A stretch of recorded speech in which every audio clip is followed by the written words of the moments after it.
आमचें गोंय खंय fully literate. आतां फुल्ली लिटरेट म्हणटकीच सगळ्यांक खंय वाचपाक आनी बरोवपाक येतात आसतलें न्ही.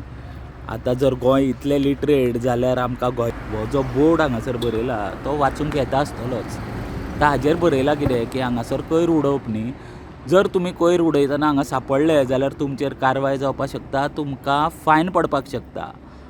आतां शिकलेल्या मनशाक हें वाचूंक येतलेंच खरें, पूण तरी आमी जर हांगासरली परिस्थिती पळयत, आतां फर्मागुडी आसा आमी GVM's कॉलेजी लागसर, जाल्यार हांगासर तुमी परिस्थिती पळयत जाल्यार खंयच पळयल्यार अशें दिसना की हांगासर लोकांक वाचूंक येता काय म्हणून. आतां जर वाचूंक येता आशिल्लें हांगा जें बरयलां जाल्यार हांगा अशा तरेन लोक कोयर उडोवचेच नाशिल्ले. आनी तितून मागीर लोक म्हणटले की कचरेवालो आसा न्ही हें सगळें क्लीन करपाक, जाल्यार ते कचरेवाले न्ही, ते सफाई कर्मचारी. कचरेवाले तुमी जे अशा तरेन कचरो करतात. दुसऱ्याक कचरेवालो म्हणूं नाका, तुमी स्वता कचरेवाले.